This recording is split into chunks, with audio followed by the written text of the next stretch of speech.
Buenos días, encantado. Muchísimas gracias por la oportunidad de estar aquí. Como comentaba Guillermo, ahora hablaremos de algo que a lo mejor no es tan interesante o bonito, por decirlo de alguna manera, como lo que habéis ido viendo hasta ahora, ¿no? Sobre todo, gracias por seguir ahí, porque me consta que ya lleváis un buen rato con todo el tema. Hoy hablaremos de la resolución de conflictos internacionales, ¿no? ¿Qué hacemos cuando vienen los problemas de verdad? Lamentablemente, pues a veces ocurren malas cosas. La vida es así, ¿no? Y no podemos negarnos ante esa evidencia. Los medios para resolver los conflictos internacionales eh, básicamente serían la negociación, la mediación, el arbitraje y, claro, la sumisión a los tribunales. Esos serían básicamente los medios de resolución. Vamos a ir viendo un conflicto internacional, como os decía, en el tráfico internacional pueden ocurrir muchas o muchísimas cosas. Por ejemplo, la carga no me llega en buen estado, no me pagan, que es un clásico. Hay un retraso en la entrega de las mercancías, mi distribuidor no me cumple con lo acordado, mi agente comercial en tal país pues no era lo que yo esperaba, hice una joint venture con una empresa del país X y mi socio no es lo que yo esperaba o yo no era lo que él esperaba. O sea, las situaciones para gustos, colores, ¿no? Algunas cosas que yo he podido ver, ¿no? En mi vida profesional. Pues aquí os lo hago muy esquemático, la verdad, pero prefiero que sea visual, ¿no? Pues mira, un contenedor que representaba que iba lleno de frutos secos y lo que habían eran piedras, y no piedras preciosas precisamente. Luego, este segundo asunto, un contenedor que llevaba una partida muy importante de queso cheddar y gran parte de la partida llegó en mal estado. Esta foto no es original, no estaba en tan mal estado, pero habían unos puntitos blancos que el receptor de la mercancía, en este caso el distribuidor, como luego veremos, pues rechazó. ¿Algún asunto más? Pues mira, un contenedor que llegaba lleno de periféricos informáticos y aquí pongo un dólar tachado y la palabra free, gratis, porque el comprador no quería pagar, alegando que no era la carga o que faltaba carga. Y otro asunto, ya os digo, hay miles de variables, ¿no? Otro asunto de una maquinaria que llegó en mal estado. Vamos a ver, ¿qué puedo hacer? Porque claro, estoy delante del conflicto, muy bonito, me has contado todo esto, o muy feo, según se vea, pero ahora yo ¿qué hago? Claro, básicamente lo primero que hay que intentar siempre es negociar, o en su caso y en paralelo reclamar de forma extrajudicial, ¿no? Y si no funciona, pues pediremos una mediación, acudiremos a un arbitraje o acudiremos a los tribunales de justicia. Yo siempre digo que no veamos como un fracaso tener que acudir a estas instituciones, sino como un medio para arreglar el problema bajo la tutela de alguien más objetivo y, entre comillas, más sabio que nosotros, ¿no? Porque si no, es que si no, las cosas no se pueden dejar sin solucionar. Sea la solución que nos guste o no, pero hay que acabarlas, y sobre todo en comercio internacional. Y me diréis, sí, todo esto está muy bien, Julio, pero ¿qué camino elijo? Eh, Eso siempre depende yo he puesto aquí varios factores, pero realmente es de múltiples factores. Lo lógico en principio sería siempre, y si es posible, intentar negociar. eh, o hacer un requerimiento a la otra parte si no ha querido negociar o previamente a la negociación. ¿Por qué? Porque la negociación es lo más recomendable, es lo más económico, lo más sensato y en principio no interviene un tercero. Como veis aquí la foto es un apretón de manos. Entonces siempre, y suena tópico, pero es verdad, en esta vida siempre hay que intentar dialogar. De hecho, negociar, estamos negociando todo el día. Desde que vamos a la frutería y compramos una pieza de fruta hasta que compramos un chicle en el kiosco. Perdonar mis frases que a lo mejor son un poco de persona mayor ya, a la gente más joven. Pero quiero decir, cualquier cosa, hasta hablar con tu hijo de la semanada que le vas a dar, ¿no? Todo eso es negociar. Siempre suele ser entre las dos partes. Entonces, evidentemente es lo más económico. En comercio internacional, pues se dan muchos casos, y más ahora con los medios tecnológicos que tenemos a nuestro alcance, que antes igual, si un señor de Alemania, de Francia, se enfadaba contigo o viceversa, tenías que coger el coche e ir ahí, porque por teléfono era como muy frío. Ahora puedes tener una videoconferencia. Entonces, esos son cartuchos que hay que quemar, en mi opinión, sí o sí. Y evidentemente, como decía, si no surte efectos o si mandamos un requerimiento ya en paralelo o antes o después de la negociación y tampoco surte efectos, cuando digo un requerimiento me refiero a un documento en el cual le ponemos a caldo pero con educación y le damos a entender o que nos devuelve algo o nos paga algo o nos envía lo que nos prometió o vamos a armarla de San Quintín, algo así. ¿eh? Entonces, os pongo aquí, mira, el tema del queso que os comentaba. Un caso de negociación en el que yo estuve presente. Este queso en concreto lo producía una empresa española, que además era la vendedora, sin intermediarios, y el distribuidor de ese queso estaba ubicado en Colombia, para más señas, por la zona de Bogotá. Era una relación de muy larga duración y, como aquel diría, había buen rollete.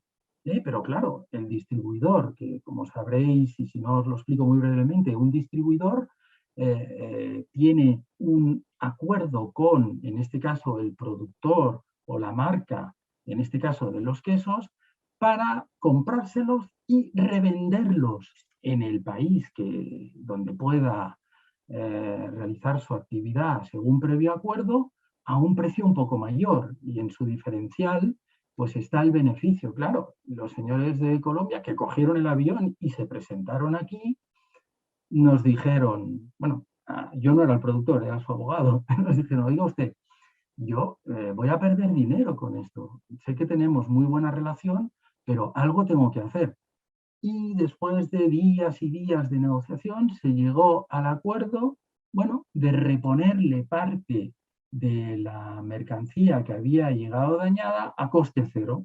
Como aquel que dice, pues hubo que tragar algún sapo que otro desde aquí, desde la empresa productora, pero era en aras a mantener una relación fructífera de muchos años e intentar que siguiera siendo de larga duración y tan buena, ¿no? Entonces no había otro. Eso es como hablan de la guerra y las batallas, ¿no? Dentro de la guerra, que es el conjunto, hay batallas. Esta era una batalla para seguir adelante en la guerra. Bueno, perdonar el símil de llamarle una guerra porque era una relación comercial. Pero bueno, yo creo que se me ha entendido. Si la negociación no surte efecto, ¿qué hacemos? Aquí entran en juego tres posibles figuras de las que hablábamos al principio de todo. La mediación, el arbitraje o la jurisdicción, es decir, acudir a los tribunales. En todas ellas interviene un tercero, a diferencia de la negociación. Eso es un punto que, en principio, diferencia muy claramente la negociación de estas tres otras posibles figuras. La mediación, pues se acude a un tercero mediador, no siempre se llegará a una solución en la misma, puede ocurrir como en la negociación. Como veis, esto está regulado, aquí tenemos una ley desde el año 2012 de mediación en asuntos civiles y mercantiles, aplicable siempre que alguna de las partes tenga domicilio en España y la mediación se realice aquí. El mediador, evidentemente, tiene que ser una persona neutral y también es un procedimiento relativamente económico y tiene una ventaja ya de por sí la mediación. Es decir, que si se llega a un acuerdo entre las partes, se redacta un documento que se puede elevar lo que se dice a escritura pública, es decir, llevarlo a un notario, se hace una escritura y eso es lo que se llama un título ejecutivo. ¿Qué quiere decir un título ejecutivo? Pues es un documento que al haber sido hecho ante un fedatario público, en este caso ante un notario, te lo puedes llevar al juzgado y decirle al señor juez, perdonar lo coloquial, pero es que es así al final. Oiga usted, tengo este acuerdo y quiero que me lo ejecute. Imaginemos que la mediación iba sobre un tema de venta, un tema que tuve yo, venta de patatas que venían del extranjero y no se pagaron. Tan sencillo, pero tan grave como esto. Al final se llega a un acuerdo a través de un mediador y lo que se hace es que se eleva a público, es decir, se lleva el acuerdo ante un notario en prevención de que el otro día, sí, sí, el acuerdo está muy bien, pero yo ahora no te pago.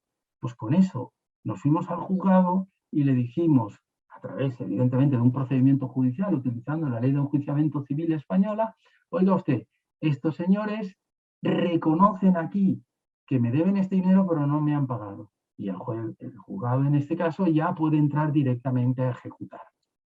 ¿Mm? Un caso de mediación. Este no os lo he puesto como ejemplo de cómo hacer un título ejecutivo porque no llegó a buen puerto. Tras la negociación fallida, ya falló la negociación, se acordó realizar una mediación porque realmente había bastante buena fe y voluntad entre las partes. Era un fabricante de Malasia que vendía maquinaria a España y la misma llegó en mal estado, como os he explicado antes. Pues las partes se sometieron a mediación, pero mala suerte, no hubo acuerdo, habían muchas discrepancias, pues que si esta máquina, los de Malasia decían, oye, esto está un poco mal, pero bueno, que puede colar. El de aquí se enfadaba, luego casi se llegó a un acuerdo en el sentido de decir, venga, os rebajamos parte del precio, pero bueno, entre una cosa y la otra no se llegó a acuerdo.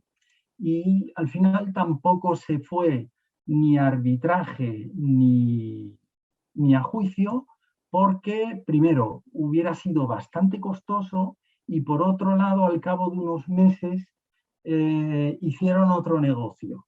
O sea que parece que por ahí lo comido por lo servido, cosas que pasan en la vida real, ¿no? Que tenéis que tener en cuenta que vosotros, si no lo sois, estaréis asesorando a empresarios. Y el empresario, pues generalmente, oye, no le hables de ir a juicio, ni de un arbitraje, ni tampoco ni siquiera de una mediación, ¿no? Sino que inténtale solucionar el asunto. Y aquello que dicen, verdaderamente muchas veces es cierto. Más vale un mal arreglo que un buen pleito, ¿no? Pero bueno, como os decía, para gustos colores y hay situaciones en las que no hay más remedio que hay que actuar. La otra figura es el arbitraje. Perdonad que aquí me he extendido un poco, pero creo que hay factores, si bien creo que este no tiene que ser un foro teórico, pero mirar, al final estamos hablando de derecho, normativa aplicable, vías de resolución, procedimientos de resolución, y todo eso siempre se suele y se tiene que sustentar en normativa escrita.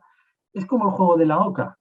Todos, o al menos los que jugamos a la oca, sabemos que hay unas reglas y hay que seguirlas.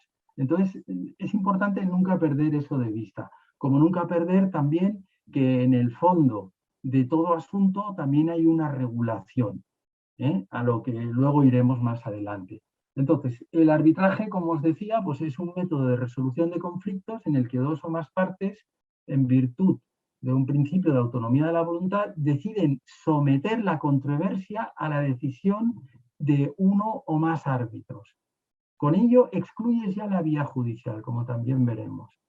Aquí en España tenemos la Ley 60/2003 de arbitraje y tenemos también una serie de cortes o tribunales arbitrales, como también los hay, evidentemente, a nivel internacional. Tenemos la Corte Española de Arbitraje, la Corte Civil y Mercantil de Arbitraje, la Corte de Arbitraje de la Cámara de Comercio de Madrid, el Tribunal Arbitral de Barcelona, Corte de Arbitraje de Colegios de Abogados. También tenemos a nivel internacional la Corte de Arbitraje Internacional de la Cámara de Comercio, la conocida CCI, Cámara de Comercio Internacional, muy importante, la Corte Internacional de Arbitraje de Madrid, Centro Iberoamericano de Arbitraje, incluso hay organizaciones, por ejemplo la OMPI de patentes y marcas tiene su propio sistema de arbitraje. Aquí también incluso una de las críticas que se hace aquí en España es que han aflorado muchas cortes e instituciones arbitrales y que luego vamos bastante a la cola en el tema, ¿no?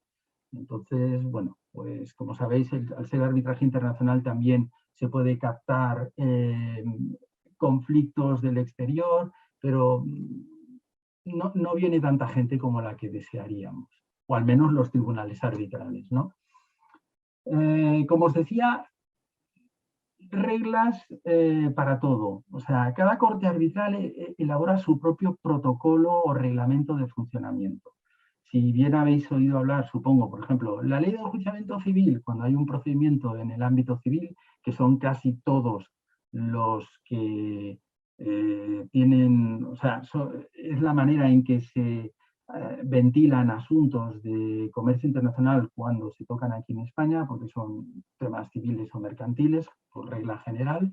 La norma de funcionamiento o el marco regulador es la ley de enjuiciamiento civil. Cada tribunal arbitral, en cambio, tiene su propio reglamento o protocolo de funcionamiento. Entonces, ventajas del arbitraje que habría que verlas e inconvenientes respecto a acudir a la jurisdicción, es decir, a los juzgados, pues básicamente, por ejemplo, el tiempo. Todos sabemos, porque esto, vamos, sale en la tele cada día y es cierto, pues que los juzgados van lentos, son apisonadoras, al final siempre hay una resolución, pero la justicia es lenta. Además, ahí puede ser, y perdón por el comentario, pero que un juzgado que está al lado de otro, que tiene los mismos medios humanos, materiales, etcétera, vaya lentísimo con respecto al otro, ¿no? Eso, claro, cuando el cliente te pregunta, oye, ¿y esto qué va a durar? Le puedes dar solo una estimación, porque es complicado poderlo prever y es un tema ya que está enquistado, ¿no? Y no solo en nuestro país, ocurre en todas partes. Rompiendo una lanza en favor de los juzgados es que tienen muchísimos asuntos. Hay juzgados que en un año tienen 2.000 y 3.000 asuntos en capitales de provincia o incluso más. Entonces, a veces es muy fácil juzgar a los juzgados cuando realmente no conocemos la otra cara de la moneda, ¿no? Entonces, por eso os decía que el tiempo es una ventaja. El arbitraje es mucho más rápido. Por otro lado, es mucho más flexible. Por ejemplo, en aportación de medios probatorios. Tú si, por ejemplo, te vas a un juicio, puedes aportar documentos con tu demanda o con tu contestación a la demanda y luego hay toda una serie de casos muy cerrados y tasados en los que puedes aportar documentación posteriormente, pues si son documentos de fecha posterior, etcétera, etcétera. Está todo muy tasado en la ley de enjuiciamiento civil. Los reglamentos arbitrales son mucho más flexibles en ese aspecto.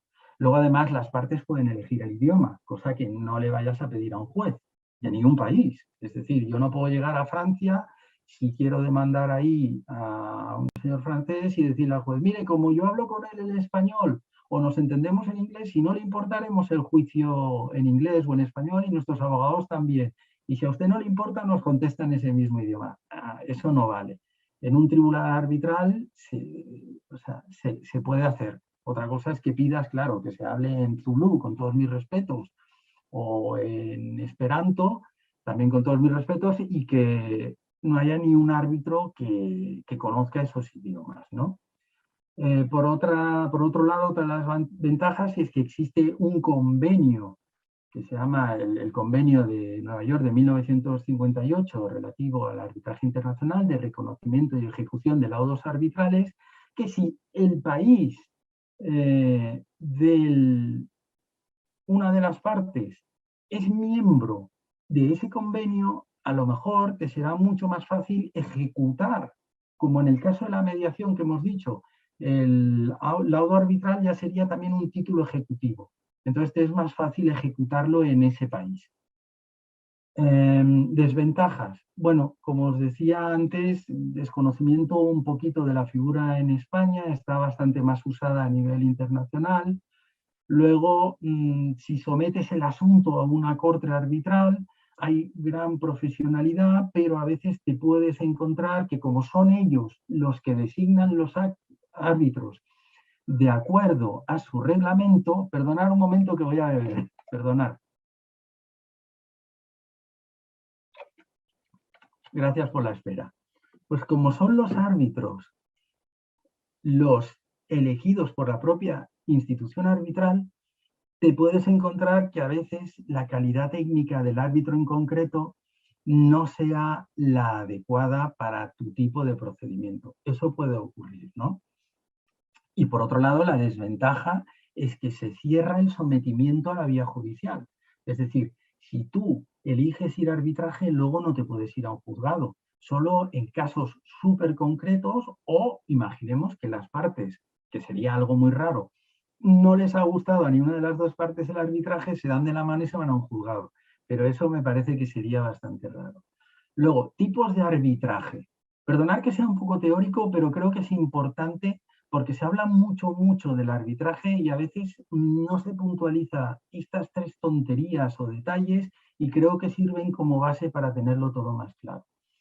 Tenemos el arbitraje de equidad y el arbitraje de derecho.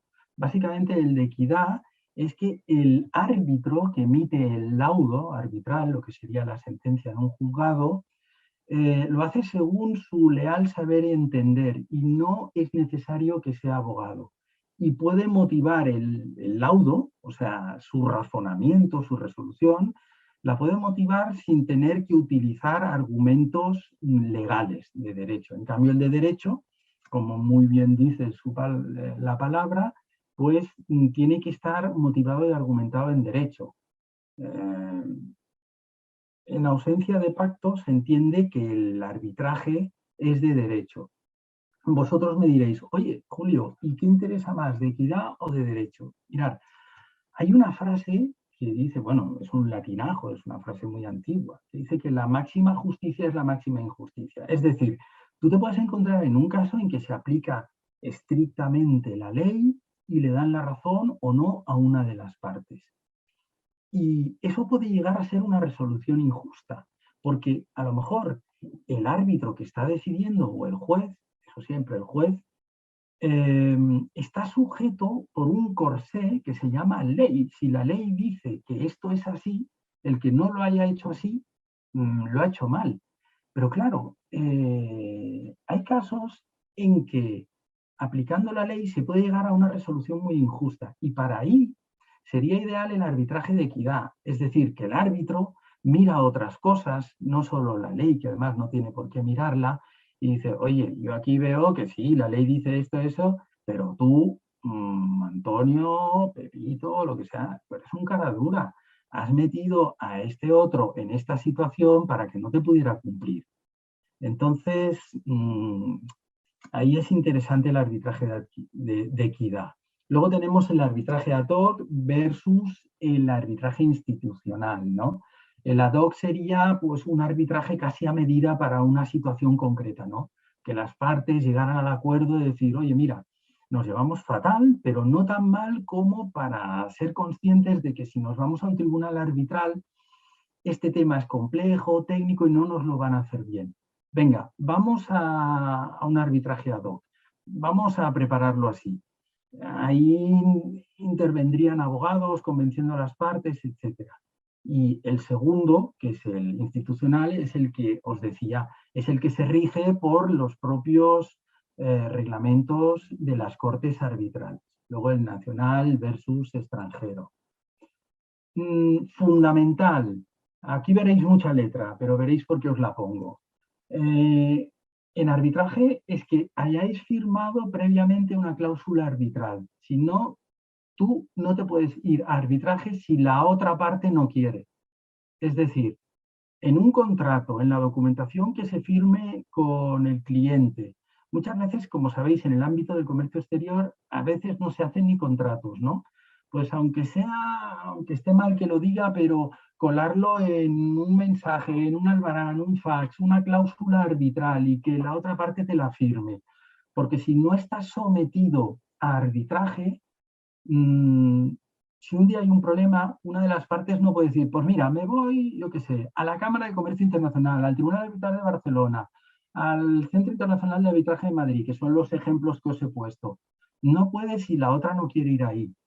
Si previamente en el contrato o en la documentación se ha puesto esa cláusula y se ha firmado, ya tienes la potestad de decirle a la otra parte, te voy a, te voy a cantar las 40, pero va a ser ante un tribunal arbitral y el que acordamos nosotros. Entonces, como veis aquí, os pongo modelos de cláusula. El de la Cámara de Comercio Internacional ya te dice uno o más árbitros nombrados conforme a este reglamento. Recordad lo que os decía antes del reglamento, siempre el reglamento de ellos o su protocolo. Este ejemplo de la Cámara del Tribunal Arbitral de Barcelona, las partes se someten al arbitraje institucional del Tribunal Arbitral de Barcelona, la administración del arbitraje de acuerdo al reglamento vigente. Luego el tercer y último ejemplo que os he puesto, que hay miles de ejemplos y además, pero cada tribunal te sugiere su modelo de cláusula y yo siempre recomiendo sí o sí coger ese modelo, aunque os sonara raro, porque te puedes encontrar que luego digan, oh, es que esta cláusula no se ajusta a la nuestra y ahí tener un problemilla, ¿no? Fijaros que en esta última cláusula ya se dice que el arbitraje será de derecho, etcétera. Sobre todo, recalco, fundamental, cláusula arbitral, porque es que si no, no puedes ir a arbitraje. Luego, un caso de arbitraje en el que participé, que ya os lo he puesto al principio, no querían pagar los periféricos informáticos.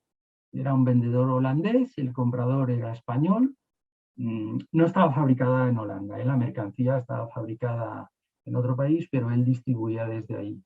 Y el comprador español alega que falta parte de la mercancía. Había cláusula arbitraje, se someten a arbitraje y se dicta un laudo ejecutivo a favor del vendedor holandés. Especialmente, aquí fue muy importante lo que se llama la prueba pericial. Tanto en arbitraje como ante la jurisdicción, tú tienes la facultad de pedir que se te practique lo que se llama toda una serie de pruebas, testigos, documentos, y una de ellas, que en estos casos es la prueba reina, es la prueba pericial. Es decir, un experto en la materia hace un informe y luego, si hace falta, lo ratifica y declara delante del tribunal arbitral o del juzgado, diciendo lo que ha ocurrido ahí realmente. Y en este caso, los peritos, después de examinar toda la mercancía, dijeron, oiga, esta es exactamente la mercancía que las partes acordaron en su contrato. Que si el ratón tal decía que era tal, exacto, es este. Que si el otro decía que el teclado no era de este tipo, no, era de este tipo. Y aquí además no falta nada de lo que se decía. Bueno, a veces son excusas de mal pagador, ¿no? Pero frente a eso hay que defenderse. No vale que nunca pensemos que el árbitro o el juez, que tienen muchísimo trabajo y están ahí, lo van a ver todo, sino que nosotros como abogados y los clientes, en este caso vosotros si asesoráis en operaciones de comercio exterior, tenéis la obligación de presentarlo todo muy bien, por la cuenta que os trae, ¿no? De que a la otra persona se lo demos casi incluso mascado. Procedimientos de los tribunales. Aquí, Guillermo, no sé si voy mal de tiempo. Julio, simplemente interrumpirte para decirte que 2 minutos y hay que acabar porque nos vamos a comer el tiempo de las preguntas y me han dicho que ya hay varias. Vale. Procedimiento ante los tribunales. Pues aquí hablamos ya de la competencia judicial internacional. También tiene que ser expresa por una cláusula o, si no es expresa, aplicando estos reglamentos y convenios internacionales que os pongo aquí. No confundir nunca la ley aplicable al procedimiento judicial, que es el fuero, es decir, la ley que se aplicará las reglas del juego, en este caso en España la ley de enjuiciamiento civil, con la ley aplicable al fondo del asunto, ¿no? Entonces, en los contratos siempre hay cláusula de sumisión a juzgados y cláusula de legislación. Sobre todo acordaros de pedirla siempre. Por ejemplo, un asunto se juzga ante un juzgado español, pero se ha decidido que se aplicará la legislación de otro país, del país A. Eso puede ocurrir. Pueden darse muchos casos distintos. Un caso extremo, el que os decía al principio, este no acabó ni en juzgados porque era una estafa. Básicamente, evidentemente, si uno recibe piedras y no son preciosas en lugar de frutos secos, eso es una estafa. Por tanto, aquí se hubiera podido llegar a la legislación, jurisdicción penal, al final no se hizo porque era muy costoso, pero deciros que son cosas que pueden ocurrir.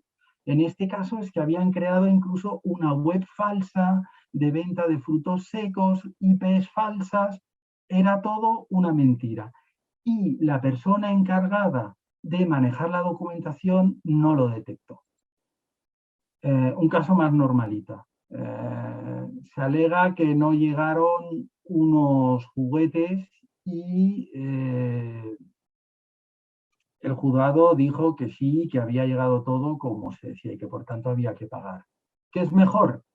Pues depende mucho de la situación concreta, el tipo de negocio internacional, los estados afectados, legislación aplicable, materia tratada. Hay abogados que prefieren ir a arbitraje y otros acudir a los juzgados. Colaborando pues, con profesionales de otros países, que es algo muy habitual. Yo prefiero ir a los juzgados, lo digo así de alto y claro, porque son lentos, pero bueno, me siento más cómodo ahí. Y muchas gracias por vuestra atención y vuestra paciencia, y estoy abierto sobre todo a contestar las preguntas que queráis hacer y si sé contestarlas. Perfecto. Si no, diré que no sé. Pues sí, tenemos la primera pregunta.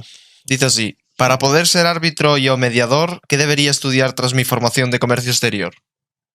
Pues mira, para ser mediador, no lo tengo tanto por la mano como lo del arbitraje, hay un título de mediador. No sé si es a nivel de graduado, yo diría que no, que se puede hacer, y hay instituciones que te certifican como mediador. Incluso nosotros mismos, los abogados que podemos ser mediadores, tenemos que tener ese certificado para poder ser mediador. Pero si queréis, os lo busco y os lo amplío, ¿no? Luego, para ser árbitro, generalmente, como os decía, hay arbitraje de equidad o de derecho. De equidad puede ser cualquiera. Es decir, representa que sea un hombre bueno y justo o una mujer buena y justa. Entonces tiene que ser alguien con sentido común, justo, coherente y que las partes vean que pueden confiar en él, ¿no? Y si es ya para trabajar en una corte de arbitraje, generalmente son abogados. Entonces, ahí cada maestrillo tiene su librillo. Pues hay cortes que te pedirán, oye, pues mira, me interesaría que hicieras este máster o este curso, otros que dicen, oye, o incluso que cogen árbitros porque dicen, no, este tío sabe muchísimo de esta materia, lo vamos a coger de árbitro para este tema, ¿no? Siguiente pregunta: ¿es posible realizar prácticas en un despacho internacional de abogados con mi formación de comercio exterior de formación profesional o debo tener un grado o un máster? No, yo creo que eso es como lo de el árbitro de equidad o de derecho, ¿no? Es decir, si en un despacho se llevan temas internacionales y una persona tiene formación en comercio exterior, pues evidentemente según el despacho, el tamaño, etcétera, pero esa persona puede tener una cabida perfecta. Es decir, a mí, por ejemplo, muchas veces pues tengo que consultar cosas pues, ¿cómo diría?, de operativa, de papeleo, que es súper importante en comercio internacional, que yo a lo mejor no tengo tanto por la mano como una persona que se ha formado en eso en concreto, ¿no? O sea que, vamos, otra cosa es que el despacho diga, no, para venir aquí tienes que ser abogado. Y dice, hombre, entonces, o para venir aquí quiero que hagas este curso suplementario, ¿no? Pero vamos, básicamente yo creo que puede ser de ayuda y mucha ayuda. Y a mí no se me caen los anillos para decir que he consultado muchísimas veces cosas a gente en cámaras de comercio, que sabía yo que tenía formación como vosotras, a algún amigo de un hijo que sé que estudia eso, pues se le pregunta, oye, no pasa nada, oye, este modelo de documento ahora, tal, ¿cómo va? Tal, porque te puedes encontrar que a veces nosotros tocamos mucho lo que es la legislación, el procedimiento y todo, pero bueno, yo al lado aquí tengo una persona, Guillermo Rivas Plata, que es experto en aduanero, pues vosotros supongo que habéis dado alguna asignatura de aduanero, pues si yo sé que alguien sabe de aduanero, le preguntaría. ¿Eh? Siguiente pregunta. ¿Es muy caro un arbitraje? Depende, claro. Hay posturas a favor y en contra. Hay gente que dice, oye, mira, es que el arbitraje es muy caro. Sale más económico ir a juicio. Pero hay que ver el caso concreto, porque cada tribunal arbitral, como os decía, voy al dichoso reglamento, tiene su reglamento, sus honorarios están en internet, te dice, mira, por venir a litigar aquí te va a costar tanto, pero claro, a eso tienes que añadir los costes del arbitraje, que generalmente van en función de unas tablas por importe de la transacción, los costes de tu abogado, que te va a ir a defender ahí. En un juzgado no tienes costes del juzgado, a menos que sean unas tasas judiciales para cierto tipo de personas jurídicas. Luego, claro, peritos, etcétera. Entonces, luego en un arbitraje te pueden limitar las costas de la otra parte si no ganas o pierdes, y en un juzgado generalmente las costas van según los criterios orientadores de los colegios de abogados y pueden ser tremendas. Es decir, depende muchísimo de la cuantía. Os pongo un ejemplo práctico, que al final dices que me voy a inventar sobre la marcha. Mira, si he de reclamar a una persona que me debe 1.000 euros, ¿qué hago? ¿Me voy a arbitraje o me voy al juzgado? Yo en principio me iría al juzgado porque seguramente te cobrarían el tribunal arbitral, tu abogado por ir ahí a defenderte. Si hay que hacer alguna pericial, la pericial.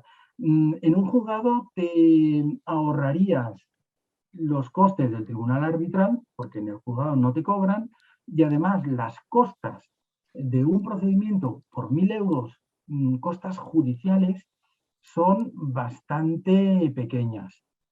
Ahora bien, si estamos hablando de un tema de millones de euros, ahí hay que pensárselo y hay que verlo muy claramente. O sea, que perdonar que no os dé una respuesta de negro o blanco, ¿no? Hay muchos matices, yo creo, ahí. Y hay que mirarlo en cada caso. Siguiente pregunta. ¿Cuál es la cláusula imprescindible que deberías de poner en un contrato de compra-venta para asegurarte ante un incumplimiento de calidad o plazo de entrega? Pues la misma que tú estás diciendo, una cláusula de incumplimiento de calidades o plazo de entrega. Es decir, eso es fundamental. Como vosotros sabéis, en los contratos de compra-venta, pues hay una serie de cláusulas que son imprescindibles, que al final para mí son una delimitación de lo que las partes pueden o no pueden hacer y que de ahí no te salgas. Y si además te sales o ves que el otro se sale, que sepas que ahí tienes un marco regulador que podrás alegar para defenderte. Entonces, por ejemplo, una cláusula, me has dicho de limitación temporal o de calidad, ¿no? Vale, pues por ejemplo, una cláusula de calidad. Pues tú puedes decir, oye, yo te venderé este material tal, de calidad tal. Incluso a veces lo que se pone es unos tantos por cientos arriba o abajo de permisividad, ¿no? Y en cantidad igual. Imagínate que dice, te mando tantas toneladas, pero ahí habrá un más, menos. Oye, si me equivoco en 1 gramo, pues no me lleves a juicio, ¿no? Y temporal es fundamental, sobre todo en el comercio internacional. Primero porque tú esperas esa mercancía, te tiene que llegar en un momento determinado. El transporte, si no te llega, te puede llegar a salir más caro. O sea, eso, como dicen en inglés, time is of the essence. El tiempo es esencial.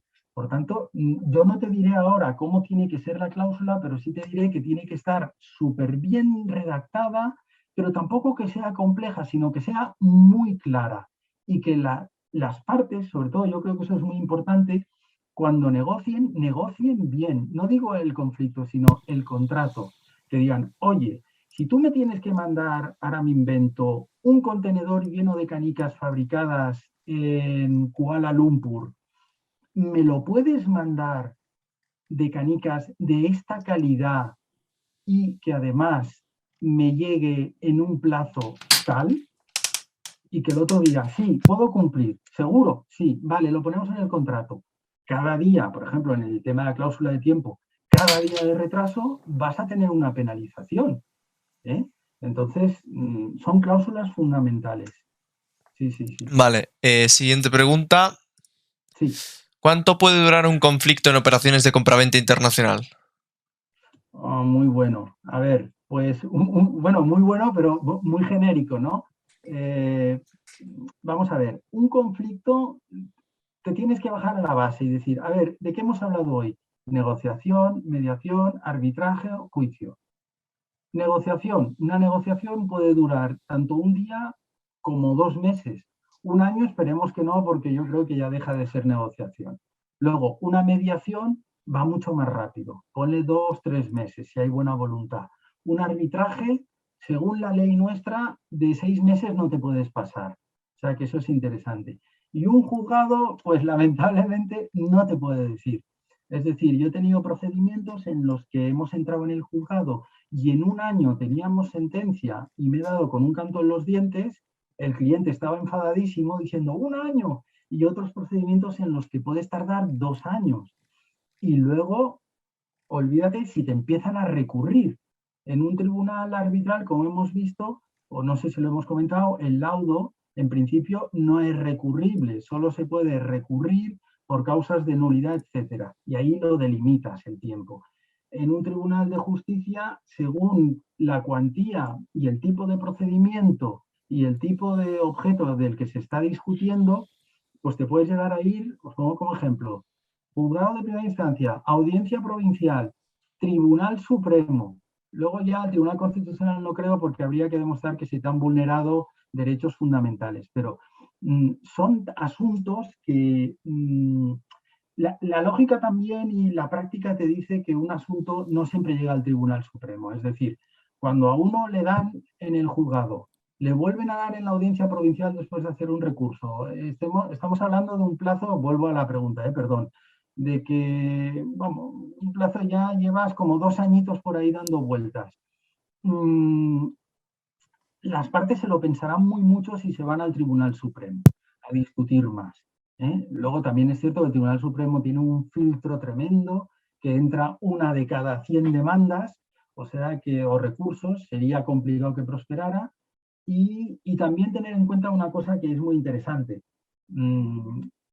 Por mucho que un procedimiento judicial dure, si en primera instancia te han dado la razón, por mucho que la otra parte apele esa sentencia, tú ya le puedes pedir al juzgado lo que se llama la ejecución provisional de la sentencia. Caso práctico, para entenderlo. El señor A me debe 100.000 euros de una mercancía que no me ha pagado.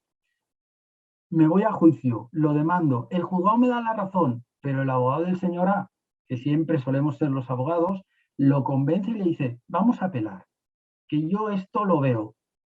Y el otro dice, hostia, apelar, venga, vamos a apelar. Por mucho que apelen y que luego les dieran la razón, desde el momento en que tú tienes la sentencia primera, ellos apelan hasta que acaba la apelación en otra sentencia, tú has podido pedir que se ejecute provisionalmente la sentencia. Es decir, el señor A te tiene ya que sí o sí pagar esos 100.000 euros. Tú te los guardarás, o evidentemente le embargarás algo si no tienes ese dinero, si tienes suerte, y te guardarás ese dinero.